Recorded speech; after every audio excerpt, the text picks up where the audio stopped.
Welcome, everyone. Thank you for joining us for the third United Nations South Asia Forum on Business and Human Rights.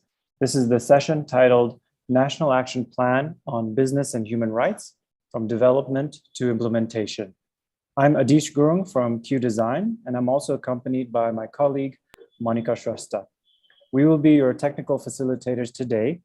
The chat function is enabled for this session, so if you have any questions for the speakers, please use the chat box. Please note that the session today is recorded and live streamed on YouTube.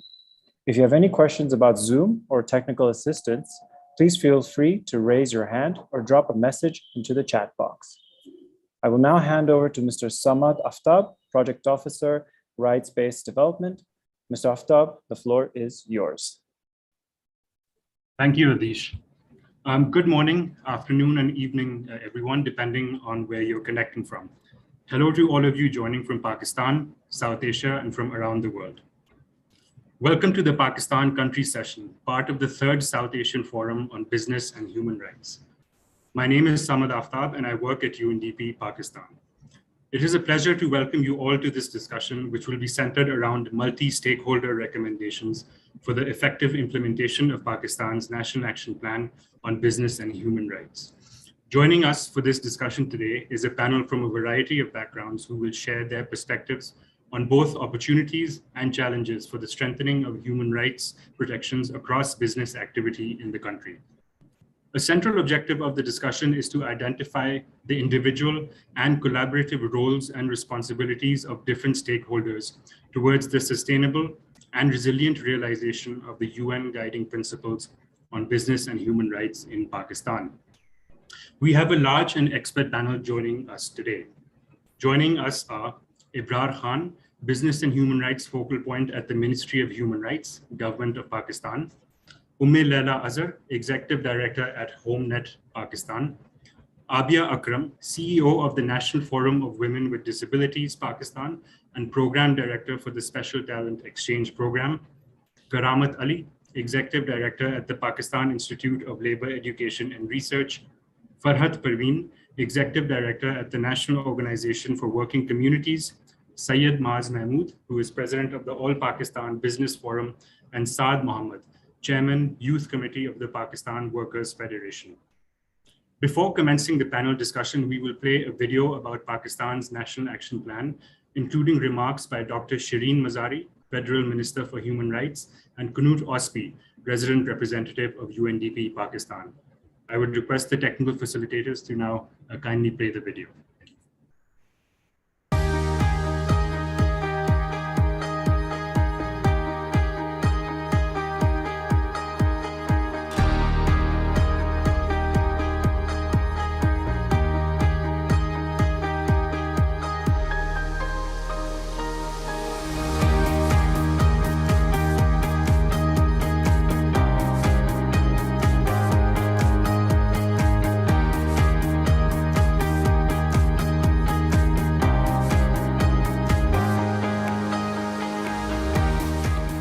Bismillahir-Rahmanir-Rahim.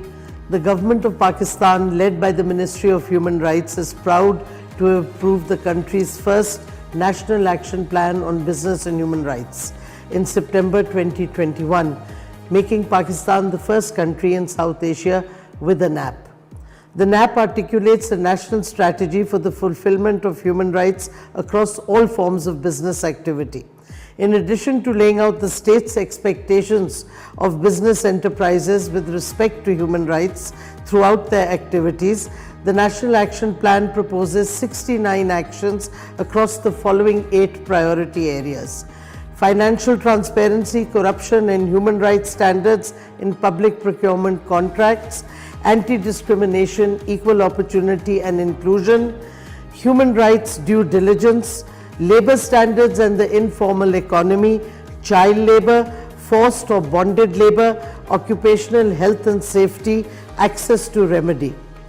Through implementation of the National Action Plan, the government aims to strengthen legislative, regulatory and institutional mechanisms aimed at advancing human rights protections across business activity.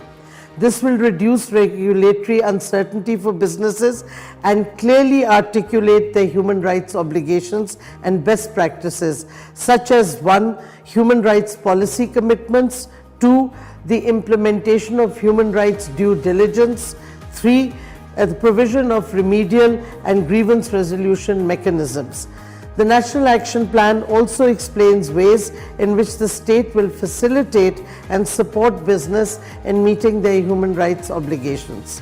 Since the launch of the NAP, we have established an interministerial steering committee which includes all relevant stakeholders at both federal and provincial levels to drive forward an effective and timely implementation of this National Action Plan.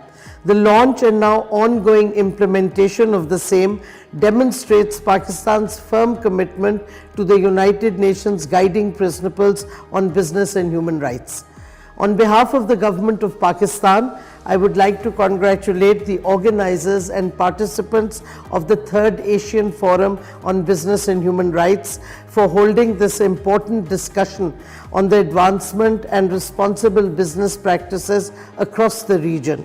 Thank you. Business and human rights is a core element of UNDP's work in Pakistan to strengthen rule of law, human rights and access to justice. In doing that, central to our work is that we try to promote the United Nations guiding principles of business and human rights. These principles have 3 main pillars. One is the state duty to protect human rights. The other one is the obligation of businesses to respect human rights. And the third is the access to remedies for those who have fallen victims to human rights abuses. On Pillar 1, we have worked with the government of Pakistan in their commendable efforts to create this National Action Plan on business and human rights. On Pillar 2, we are working with businesses to help incorporate human rights principles into their due diligence processes across their business activities. And on Pillar 3, we're working with human rights institutions, civil society and other stakeholders to help give access to remedy mechanisms and to assist in strengthening corporate accountability. Human rights are deeply linked with sustainable human development, and therefore UNDP's support for the incorporation of human rights into business activity is a central activity in our work to support Pakistan achieve the Sustainable Development Goals. I want to congratulate, on behalf of UNDP Pakistan, the organizers and participants on the 3rd South Asian Forum on Business and Human Rights for holding this vital discussion, and I wish you fruitful deliberations.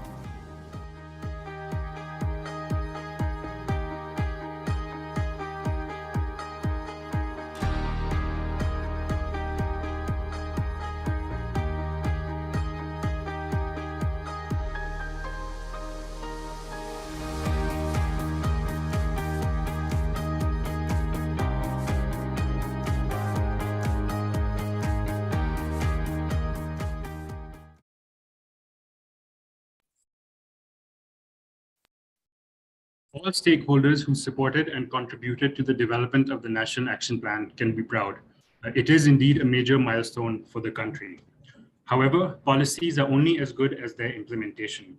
Pakistan being a devolved country, the implementation of the National Action Plan will take place at federal, provincial, and local levels.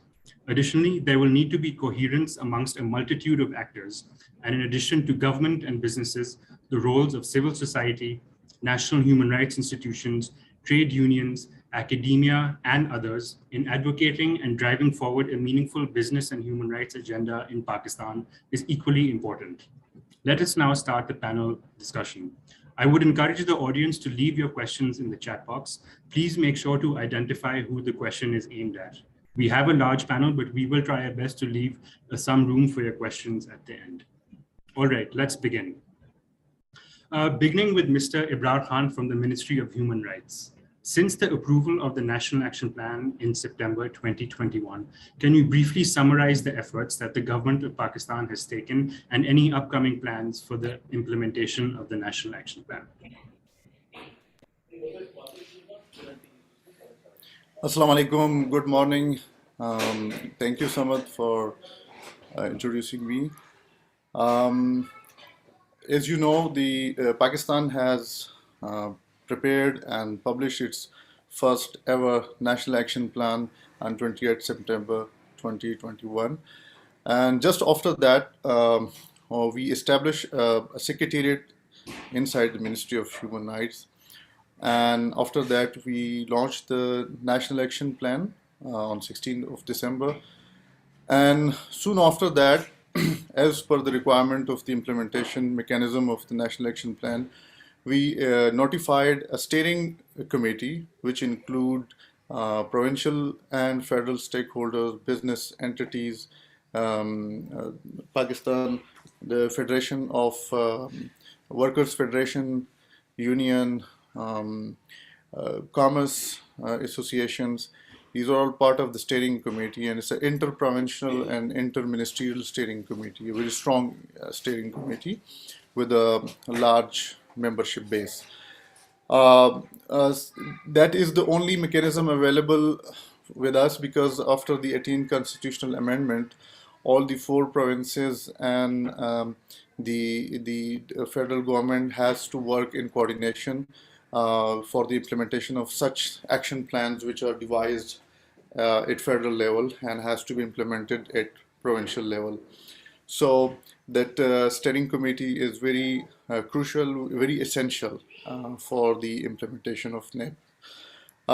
Since that, we have 2 meetings of the steering committee, and in our last meeting we have also approved our annual work plan for the implementation of the steering committee.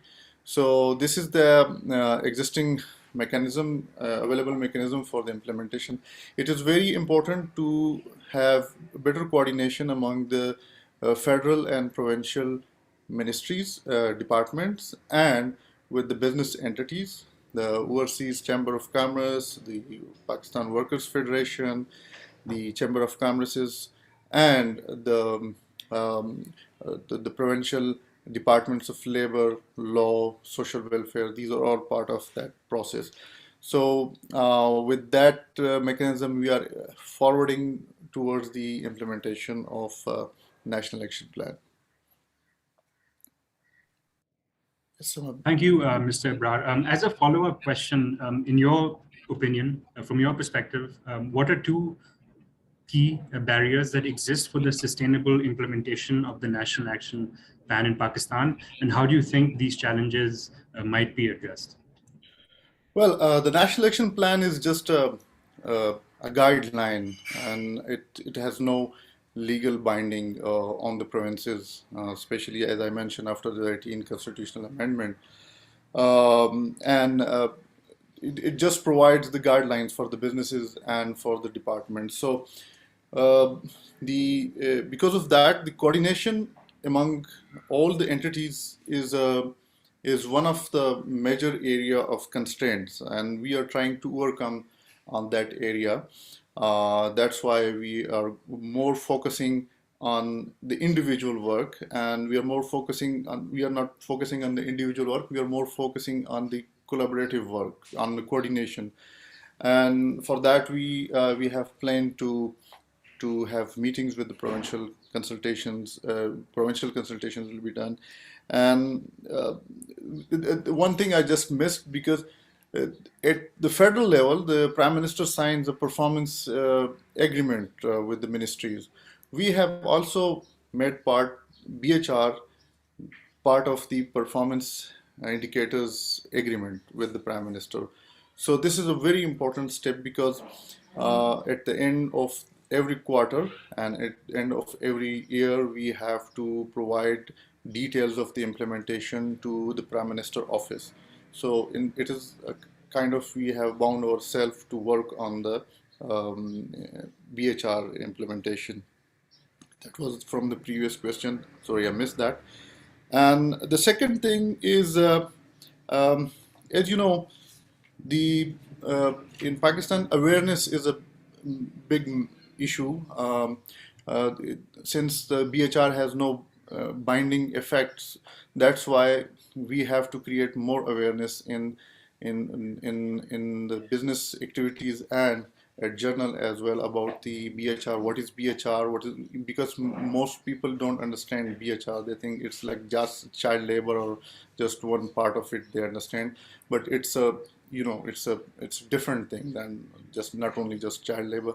Or the business entities has to accept it and to like the due diligence, human rights due diligence process, they have to understand it and they have to follow it. That's why, for that reason, we need a broader awareness campaign, and that is a need. And I think this is one of the constraints. We have to change the mindset of people for the implementation of BHR.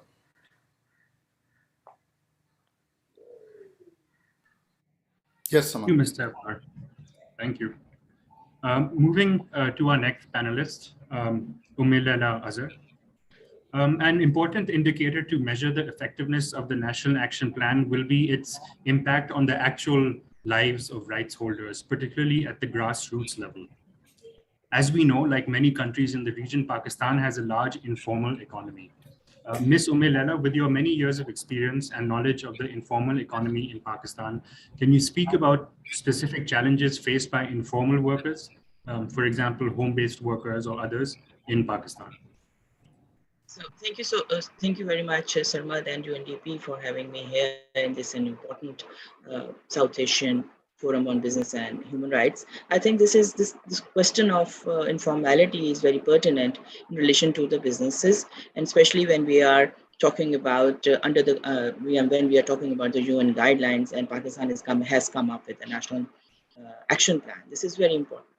We must understand that the informal economy is a part of the GDP of Pakistan, and it's a huge sector. You all know the figures, it's 74% of the economy, and we have a large sector of home-based workers who are involved in the global supply chains, and they are manufacturing products which are being marketed in international markets. So I think this at this moment, when the government has also included the informal economy in the National Action Plan, I think this is very important to understand what are the challenges that these home-based workers are facing. One should realize, and one should understand that there is a data deficit in Pakistan. Still, we do not have a national database for the home-based workers who are working in with the global supply chains or at piece rate work throughout Pakistan. We have figures from Punjab that the data was conducted, survey was conducted, but all the other provinces, the data deficit is one of the major challenge which is the government of Pakistan is facing with regard to having a unified or standard policy for the protection and upliftment of these micro level home-based workers who are part of these global supply chains. So this is the one challenge. Secondly, we do not have a holistic policy approach that that envisions all the challenges and make a roadmap for these women so that they come up and they are uplifted, they become economically empowered, they are free of exploitation, discrimination. So this is something that is again a serious challenge. Though we have a lot of women groups coming up from grassroots level, from micro level, they are coming up, they are organized, they are being organized over the years, they are representing their groups, their grievances, their issues, but still they do not have representation at a larger forum. So that needs to be also taken into account. Also, with regard to the ILO labor standards, there are still serious things that the policymakers or the policy frameworks needs to include. For example, the consolidation of the labor laws, the universalization of the social security, the inclusion or the review of all the labor standards and labor laws in Pakistan as per ILO Convention 204, which calls for informality. So that is with regard to the definition. So we have different definition for informality in Pakistan, and the laws that are there do not cover the home-based workers and other informal workers. Though there are some provinces which are coming up with legislations. In Punjab, they are coming up. There are policies being made for the home-based workers. KP has approved the law. The Balochistan, they are coming up with the policy and the law. But still, the holistic approach for the protection mechanism, the standard SOPs for bringing these workers into the mainstream of the workers and being counted as the female labor force is still missing. And as I said, the registration, the database of these particular women, we don't see a cohesive or an inclusive scenario for that. And my last point is that with regard to the UN guidelines, these home-based workers are at the third tier of the informality, where there is a lack of evidence from all parts that we know that these women are being, they are there, they are working, they are contributing, and they are being exploited. But at a larger level, where the business forums are being had, there's a denial that informality exists. So we also need to be responsible. We understand the scenario of the developing countries in all sorts of global supply chains. We have evidence. We have recently collected evidence. And since past many years, we know that these women are participating, they are contributing in the global supply chains. So we need to understand and not just understand, but come up with solutions to make them inclusive, to bring them into a level and make the businesses responsible for protection of these informal workers who are at the micro level. So I'll just paste a link in this chat box. There's a video that we have just recently uploaded, and it's a part of the Hidden Workers project being implemented it's a multi-country project. We being implemented in Pakistan, also supported by the EU. So you can understand how these women are suffering at all levels. And it's not just the suffering that we are talking about, but now we need the protection mechanism so that these women are counted and they are recognized. Thank you, Ms. Umilela, and I've shared the link to this video that you're referring to in the chat box. Thank you. So Thank you so much. Thank you so much. Very quickly, as a follow-up question, so in light of the challenges that you've spoken about, and I found your point on the role of on looking at the challenges of informal workers across the supply chain, I found that point very interesting, as it's connected to a key concept in the business and human rights agenda of human rights due diligence. But in light of these challenges, can you identify maybe 2 or 3 of the key stakeholders and what their responsibilities are in Pakistan to strengthening or to addressing these challenges that you referred to? Thank you.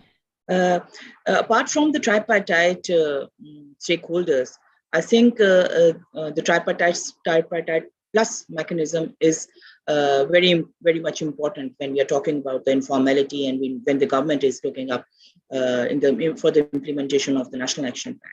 I think the tripartite mechanism should be tripartite plus, by engaging the relevant women rights organizations who are working for the informal economy since past 20 decades. So I think that's an important stakeholder that we need to include at all levels. And secondly, I think the important stakeholder is the government itself, where all the policies and all the lawmaking is being done, and sensitization and orientation and awareness is required. So I think it's the responsibility of the government. Fourth, I think the important stakeholder is academia, and it's very important that we engage with academia to understand and to dig on into the realities and the issues and challenges that the businesses are facing and these women at the grassroots level are facing. So I think these are the major stakeholders as far as I understand. So I think my time is over. Thank you, Madam Umilela. Thank you once again. Moving to our next panelist, Abia Akram. The National Action Plan also includes actions related to the protection and respect for the rights of the most marginalized communities in Pakistan, including persons with disabilities. Ms. Abia, you are a leading voice for the rights of persons with disabilities in Pakistan. What would you say are two key or major barriers to the equal and stigma-free participation of persons with disabilities in business activity in Pakistan? Thank you. Thank you so much, Tata, for giving me the opportunity. I'm really grateful to UNDP and all the key stakeholders who have organized this very important conversation today. And we feel like in the South Asia, when we talk about the inclusive businesses and the human rights perspective, we know like 10 to 15% of the total population are persons with disability. And 50% of them are women and girls with disability. And more than 80% of them are living in the rural areas from the global south or the developing countries. And they have very limited access to the services like education, health, and they are really like badly affected by the COVID response. During the COVID, the discrimination and the challenges were like on the extreme, and they were not accessing to get the businesses or the employment opportunities. We witnessed like in many of the South Asian countries that parents pray that their daughters die before they die because nobody is going to take care of them. If we don't have that strong mechanisms to get the employment opportunities or the inclusive businesses, they cannot support to their families, and in that way they feel like they are burdened on the families. We have very good examples in Pakistan. We have closely worked with the Ministry of Human Rights. We recently enacted the disability rights legislation, the ICT Rights Act 2020, in which we have established the Council on the Rights of Persons with Disability under the leadership of Ms. Shiri Mazari. And that council also talking about the inclusive businesses and the employment opportunities for persons with disability. But as you asked about the challenges and the barriers, the infrastructural barriers are too huge that people with disabilities are not accessing to those services. Even it's the corporate sector, even it's the private like informal employment opportunities or the businesses. The infrastructural barriers, the communication barriers, the policies and the strategies are not inclusive to address the needs of those persons with disabilities. Secondly, I feel like it's really important how we are providing the voices to those persons with disabilities. In the National Action Plan, where we have mentioned about establishment of the committee, establishment of the mechanism on the regional and the provincial level, it's really important how we are engaging the real voices of them, because we said like it's all about like nothing about us without us. So how we can create that inclusive and like informal environment where they can contribute.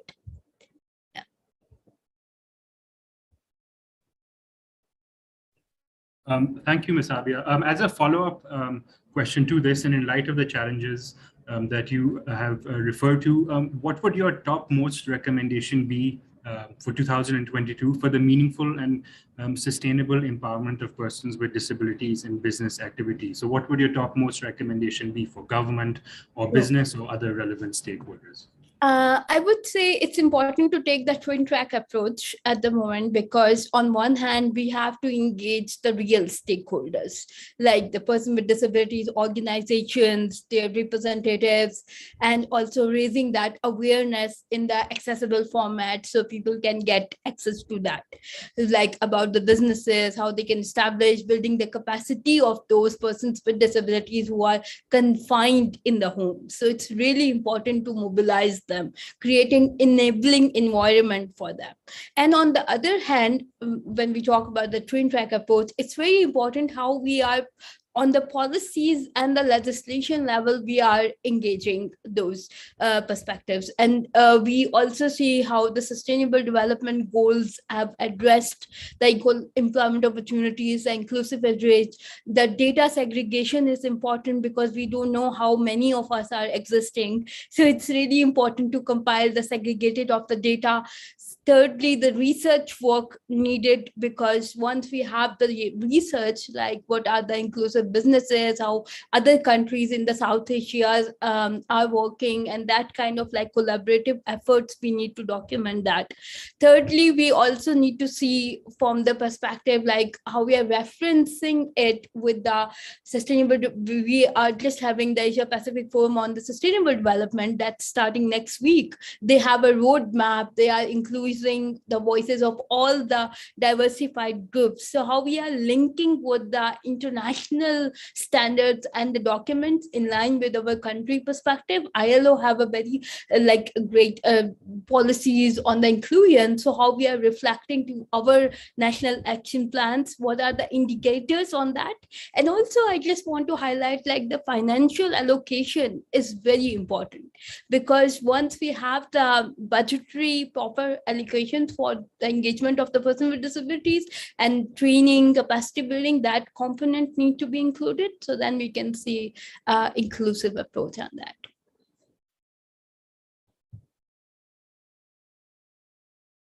Thank you, Ms. Abia. Let's move to Farhat Perveen now. Ms. Farhat from National Organization for Working Communities. So I'd like to continue this discussion on equality and anti-discrimination in Pakistan with reference to business and human rights and the National Action Plan. Gender-based barriers faced by women in accessing the market continue to be a central challenge in Pakistan.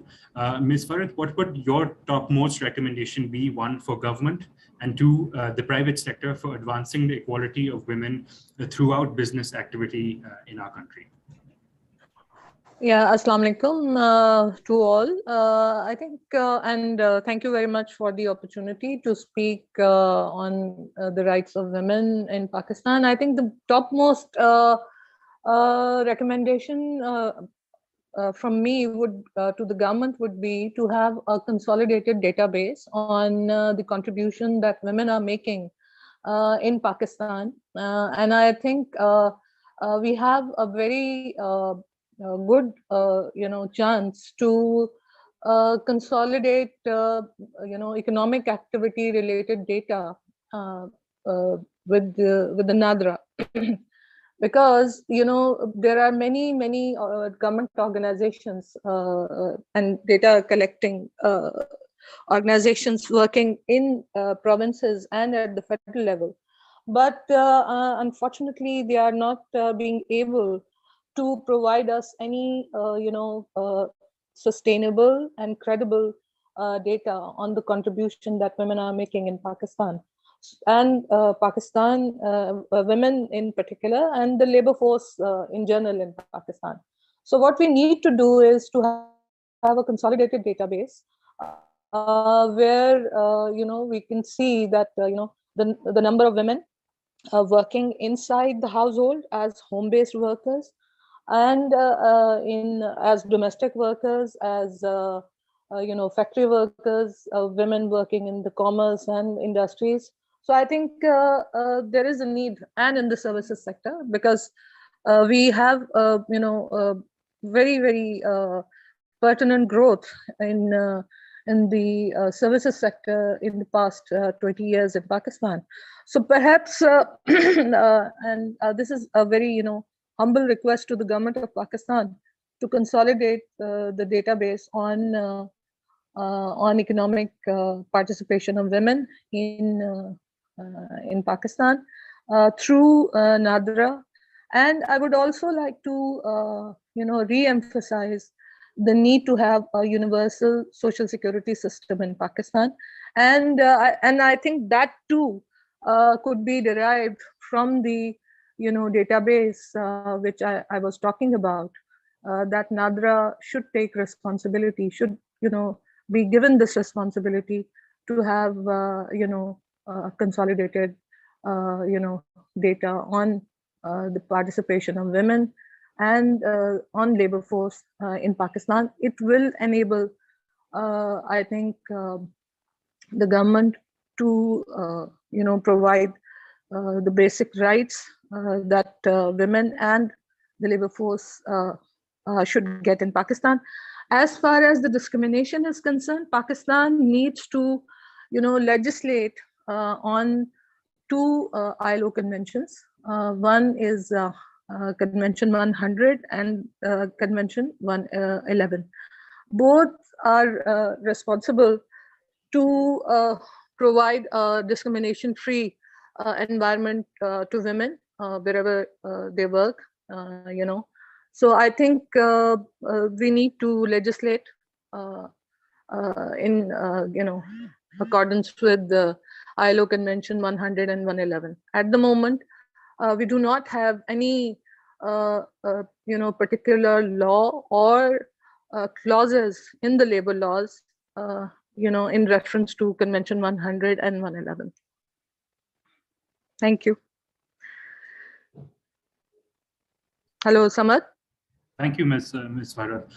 So as a follow-up, in light of some of these recommendations, can you speak for a few minutes on the role of civil society organizations and other people-led stakeholders in Pakistan who can advance these recommendations that you have made, which place at front and center the equal participation of women in the economy? So if you could speak a bit about the role of civil society in particular on this role. Yeah.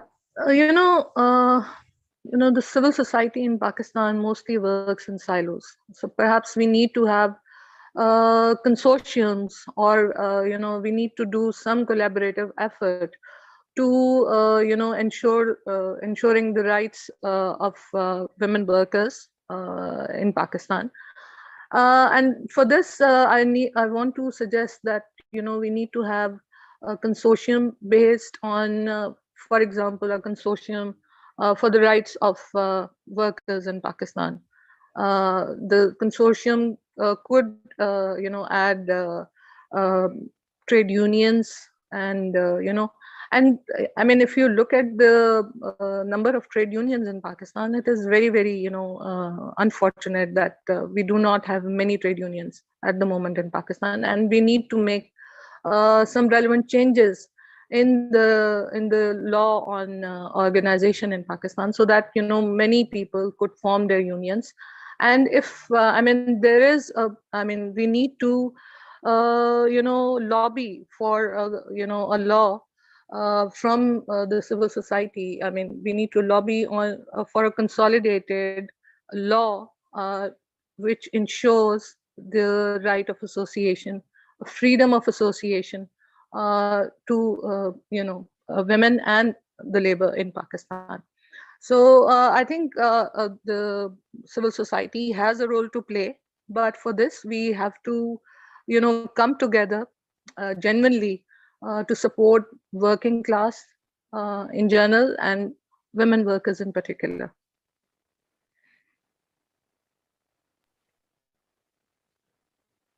Thank you, Ms.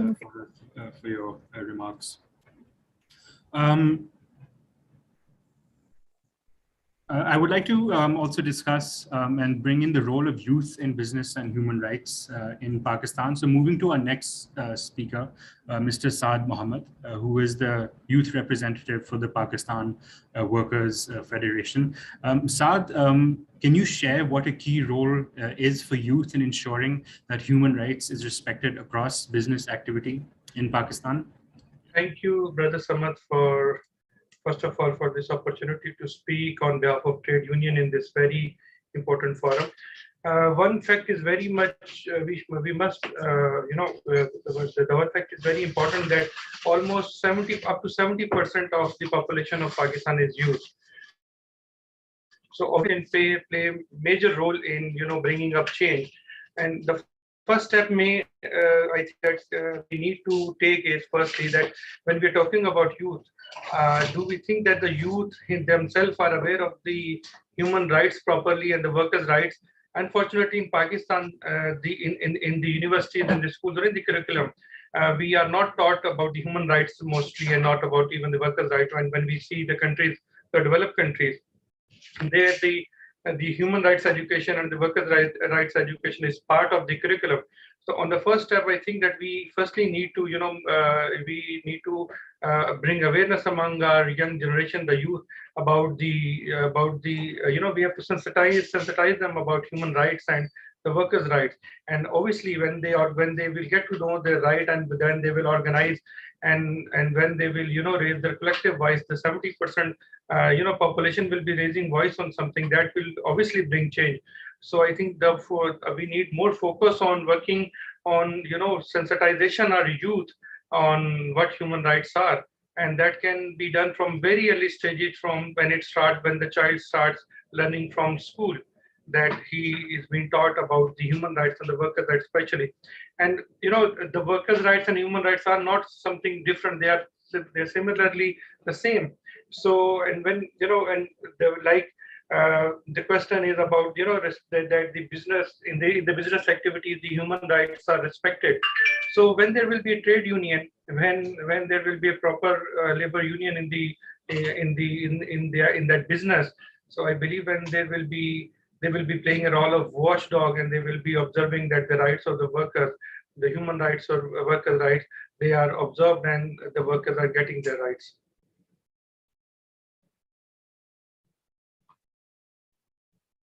Thank you, Saad. I'd like to ask a follow-up question as well. So in terms of, again, your topmost recommendation for both the government and the private sector in Pakistan for empowering youth and for the protection of their human rights in terms of the business and economic context in Pakistan? This is a very important question, and the answer is very short. This can be only done with one way only, that they have their voice in the decision-making bodies, that they are heard, and that can only be done when then in that premise, in those business activity, whether it is a government sector or private sector, if there are proper representative labor unions, not yellow unions, proper representative true labor union. And if the government, these days in Pakistan, mostly I will talk about Punjab, it is almost impossible to make a trade union. If you will go for making a trade union, you will have to face several consequences, which I believe I will not mention here, but there are many, that it is up to impossible that you cannot make union in Punjab especially. So when there will be no voice in that business premises or in that factory of these workers, of these youngsters who are working there, so obviously they will be exploited, because there will be no one to talk about them. And if an individual will go to the owner and will talk about the human rights and the workers' rights, he may get fired. So the first step is so the first one thing that can be done is that it can only be ensured by empowering the trade unions in Pakistan, and by increasing the density of organized workers in Pakistan, which is unfortunately 2% at the moment. Out of 60.1 million workforce, only 1.4 million are organized, and so these figures are answer in itself. And then why are they not organized? It's very simple. There are two things: either they are not aware about their rights, or either the government is not letting them organize and make their voice through trade unions and come and raise their voice. So trade union is the only trade union can only ensure that the rights of the workers are ensured in any business activity or factory, whatever the proper word would be. The trade union plays the role of a mother, that they ensure that the workers' rights are there. So there's a saying that if the child will not cry, how the mother will come to know that the child is hungry? So the trade union plays the role of that children, that he cries, and then the employers, when they cry, they understand that they need their rights, so they have to give the right. Because when our kids, they cry so much, either on something that we don't want to give them, sometimes we have to give them because we cannot hear them crying. And then when they sometimes the union, and then the union is saying that they cry over things over their rights, and they raise their voice again and again until the rights are not given to them. So the empowerment of trade union is the only key to ensure that the human rights, the workers' rights, are respected in the business activities. Thank you so much. Thank you so much, Saad. Moving to our final panelist who has joined us, Syed Maz Mahmood from the All Pakistan Business Forum. Let's hear directly from the business perspective, and specifically how businesses and forums and associations which represent the private sector, how they can be engaged with different stakeholders for the promotion and implementation of the National Action Plan on Business and Human Rights. Thank you, Samad, and thank you, United Nations on Human Rights, for engaging All Pakistan Business Forum. Just to brief about All Pakistan Business Forum so that we can link how can we make available for the National Action Plan that All Pakistan Business Forum actually is a political business forum. We are quite known in Pakistan for raising the voices. If government is doing good, we appreciate it. But if some policies are needing our attention and government attention, we engage with all the stakeholders through conferences, through seminars, through the dialogues with all the stakeholders. And this implementation of National Action Plan looks very good for Pakistan. As if we see overall canvas of Pakistan, we have several communities, several religions are here, and from our beginning and from our you can say education life, we have friends from different communities and different minorities, and we have seen that we have very great values in Pakistan. We are not good in praising government, but as far as the human rights are concerned, I think this government is doing good. Even all the previous governments has tried their level best to engage everyone, and I must appreciate our minister and Ibrar for their good work in this. And if we go through this linkages between the business community and human rights, actually the human rights is the you can say the base to flourish and excel and to enhance and to get growth in the business. Because if the employees or the human are respecting each other, so in Pakistan, even if you see in pandemic, the government has made a very good part with the regular interaction with the business community, and I must appreciate all the stakeholders even in this COVID, that everyone has played their part. Like businesses have made charities. We don't have much layoffs in Pakistan, and again very responsible act from both sides. And as far as our business forum is concerned, we have engaged with academia, we have engaged with all different you can say diplomatic community, because we have an MOU with DINA Diplomatic Corps. Recently, for human rights, a special representative from European Union came to Pakistan, and we have given him a very brief, very detailed, very precise feedback about the human rights from the business community side. And we work with ILO, we work with different stakeholders. The most important thing we believe is the awareness of human rights. If we have gone through TVET, Technical Vocational Educational Training, then ease of doing business, then women empowerment and climate. We do awareness sessions, conferences in Pakistan, and we have seen very positive results out of this. And if we see our last decade or so, Pakistan has improved in human rights as well. And if you see any event, unfortunate event happened in Pakistan in, like say, in one decade, people have come up with their very positive and humanly behavior, and from every side, from the government, from the business, from the civil society. So we can say that Pakistan is on the right track, but we feel that things could be improved better, and it will be improved better if all the stakeholders we keep interaction with each other, because blame game is nothing, and we don't believe in blame game. We believe that come up with challenges and go for the solutions. So having said that, I think the government is doing very good. One important thing is I think one of our panelists already said that data consolidation, that what was happening earlier and now what betterment has been done. So we believe that things are, from the business perspective, if human rights are not being exercised properly, the businesses cannot flourish. So we believe in the betterment of and the awareness and providing the best human rights to every person in our business fields. Thank you so much, Mr. Maz. As a follow-up question to this, and alluding to what you have already referred to, I would like to conclude the discussion by noting human rights due diligence, which is a core concept of business and human rights, and it is in fact included in Pakistan's National Action Plan.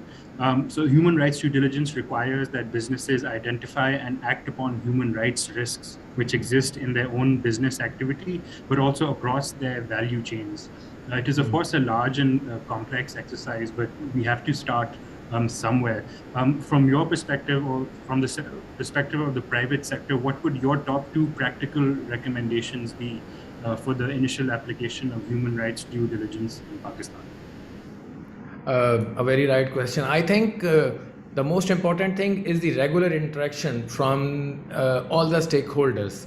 Like if we don't have the awareness to the businesses about even these 27 ILO conventions, now the EU is talking about more monitoring and inspection for the non-EU countries. So we believe that such sort of regular interactions, and since the government has a major role to play as a policymakers, and the business and the civil society and all the stakeholders have to be engaged together on the regular basis. So I think like if we talk about All Pakistan Business Forum, we have people on board from chambers, from trade associations, we have great link with the Pakistan Workers Federations, we have like with the ministries, we have all the good contacts, and we are always tried our level best to make a positive impact on that.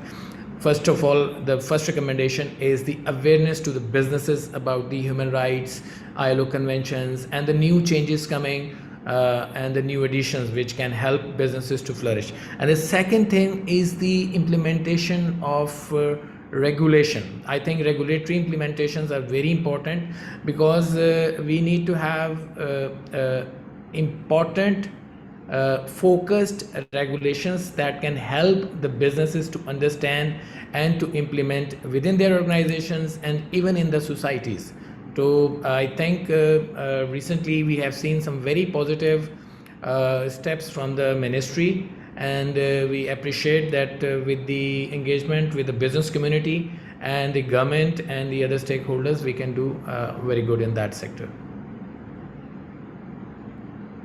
Thank you so much, Mr. Maz.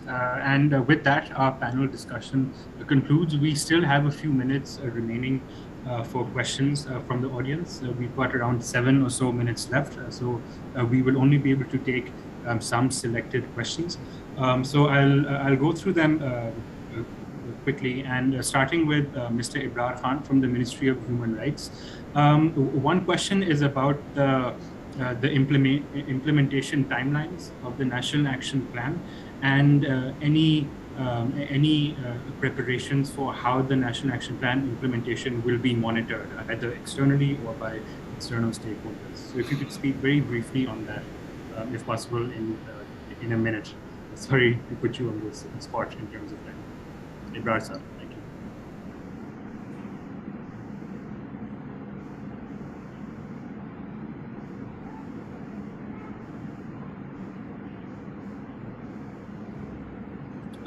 Mr. Ibrar, are you still with us?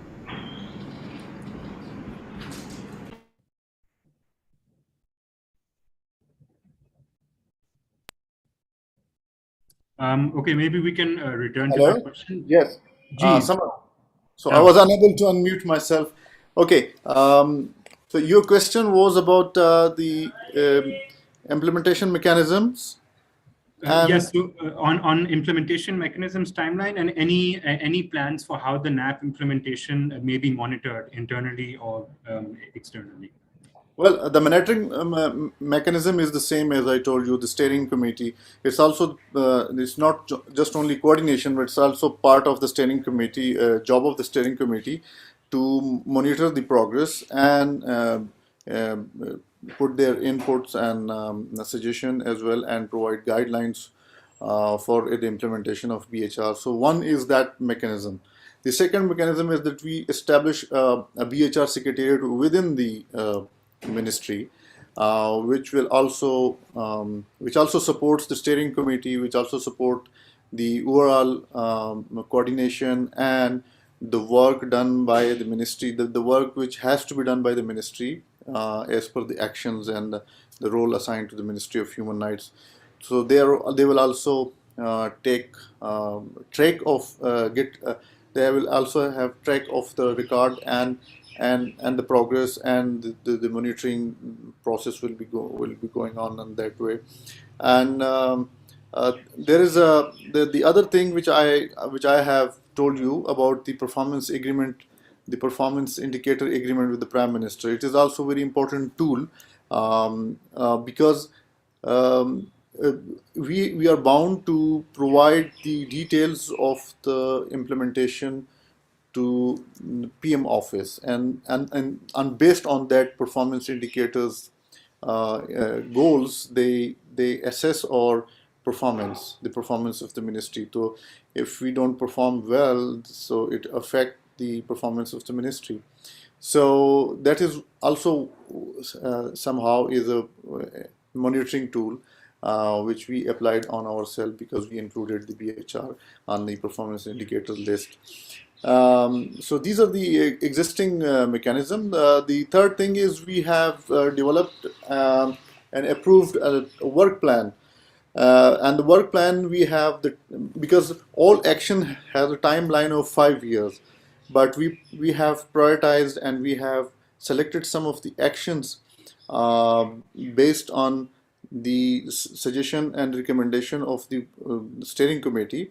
So we have prioritized our actions on yearly basis. For the first year, I have shared the work plan with you as well, and the final version, which is approved by the steering committee. So this is the timeline that we have divided some of the actions, some of the goals we have pointed out that we will complete in the first year of the implementation process, and the rest, there are 69 actions, and we have 5 years, and most of the urgent things and the goals which set ground for the implementation of the BHR, that is on the priority list for the first year on the work plan. Thank you, Mr. Ebrar. Thank you for your comprehensive response. We've got very little time left, but I would still like to ask quickly one or two questions. One question is on, again, coming back to the informal economy. So I would go to Ms. Lela and Ms. Farhad Parveen. Could you give just one example of a practical way to strengthen or to step up the formalization of informal workers in Pakistan? So if you can just give one example or one practical step on how informal workers can be registered in a timely manner in Pakistan. I think the important thing in making the informal workers, and specifically the home-based workers, in the formal workforce regime, is to have legislation, and not just legislation, ensuring that the registration and the recognition of the home-based workers and the women in the informal economy is made in par with the ILO labor standards. So that thing is still missing from the country's perspective. And I was just reviewing the chat that despite of the legislation, despite of the commitments to provincial governments, the registration process is not yet completed, and it's not on for the workers to get their fundamental right. Secondly, it's an important to have, as it was pointed out, a universal social security mechanism for these informal workers. So where after the registration, they have access to the benefits and to all the fundamental privileges that the worker is deemed to have under the Constitution of Pakistan. So I think these are the two important things which are the key for strengthening the informal workers across Pakistan and making them visible and bringing them into the formal labor workforce. Thank you, Ms. Bharat. And Ms. Bharat, if anything you have to add to that. I just want to add that, in the short term, perhaps Pakistan needs to restructure its bureaucratic system, because in a recent talk, in a public seminar, the Secretary Labor has admitted that his department is not ready to register the home-based workers, which is required according to the law, which have been made in the province of Sindh on home-based workers. So I think in the short term, perhaps we need to look into our bureaucratic systems to enable them, their staff, to enable them to register or perform their duties well. There should be a system of check and balance in bureaucracy. And in the long run, I would like to re-emphasize the need to have one consolidated database instead of many confusing and counterproductive databases, which are not doing any good to the labor force in Pakistan. Thank you. And Sarmad, I just want to add on to this discussion is that it's very important that the workers themselves, they get organized and they come up with their own voices and their representation. So I think the movement of organizing and mobilizing in the grassroots level is also very important to make this formalization happen. So that's, I think, it's very key to key to apart from the legislations and their protection mechanisms. Thank you so much. I mean, we've gone a few minutes over time, so let's just ask one final question, and then we can wrap up. I'd like to ask the question to Ms. Abia Akram. Abia, you spoke about identifying inclusive indicators from international standards, inclusive indicators for the rights of persons with disabilities. Can you recommend how these indicators can be, what's the way to identify them and how they can be implemented into policies at the workplace? Yeah, thank you so much. I believe like it's really important like how we are translating these indicators into our national plans, because the word persons with disabilities need to be mentioned in all the strategies. We know in the many of the documents that that aspect is completely missing, and we also need to identify like where they are having their voices there, because sometimes it's really critically important, like we are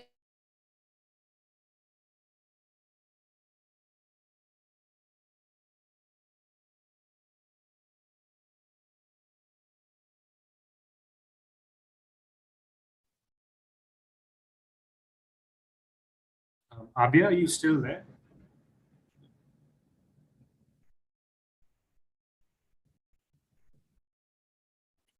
Yeah, can you hear me now? Sorry, I think it's a connection problem. Can you hear me? Can hear you perfectly. We can hear you now, Abia. Thank you.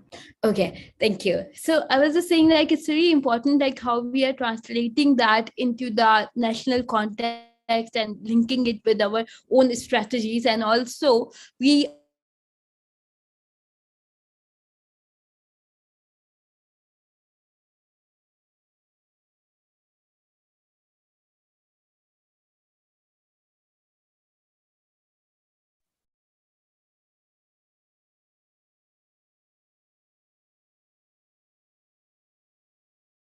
So I think there's some technical issue going on with Abia. Facilitators, can you confirm if that's correct? Yes, Sana, we are trying to get her back online.